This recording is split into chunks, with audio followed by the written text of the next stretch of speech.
नमस्कार. आपल्या सगळ्यांचे महाराष्ट्र सोशल न्यूज चॅनलमध्ये हार्दिक स्वागत. चला वळूया तर एका नवीन बातमीकडे. आजची बातमी.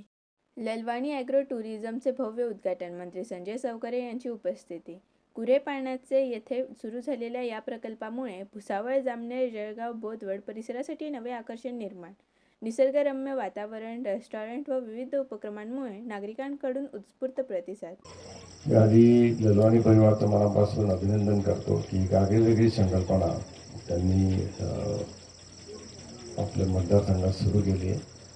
आता सध्या ट्रेंड बदलला आहे. मी याच्या आधी इथे आलेलो आहे तेव्हा फक्त ते एक बिल्डिंग होती, तिथे काही हे चालायचे गुरुमाला देतं मग काही उपक्रम चालायचे. मागे आम्हाला फिरायला नेलं होतं, काय काय झाडे लावले, कुठले कुठले नवीन नवीन आयुर्वेदिक औषधं लावली, असं बरंच काही सरांनी त्यावेळेस दाखवलं होतं आम्हाला. त्यावेळेस सांगितलं होतं की ॲग्रो टुरिझम नावाची संकल्पना आम्ही इथे राबवणार आहे. आणि खरोखर ती आवश्यकता पण आहे की लोकांनाही कुठली झाडं आहेत त्याचं महत्त्व काय तेही कळतं, येणाऱ्या पिढीलाही ते सगळं कळतं आणि एक निसर्गाशी जवळ जाण्याचा एक घेऊन फिरायला जातो ते कुठल्या हॉटेलमध्ये थांबणं, त्या हॉटेलमध्ये वेगवेगळे रेस्टॉरंट, स्विमिंग पूल आहे, हे सगळं आहे.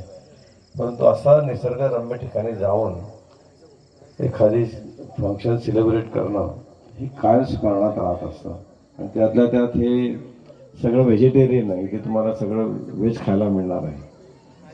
नॉन व्हेजवाले थोडे नाराज होतील, पण व्हेजमध्ये जी मजा येते ती नॉन व्हेजमध्ये नाही आहे. आपण व्हेज मूळ आपले संस्कार जे आहे ते व्हेजिटेरियनच आहे. आपल्या भारताचे जे खरी संस्कृती. बातमी आवडल्यास चॅनलला लाईक व सबस्क्राईब करा व दररोज अशा नवनवीन बातम्या पाहण्यासाठी चॅनलला फॉलो करा. धन्यवाद.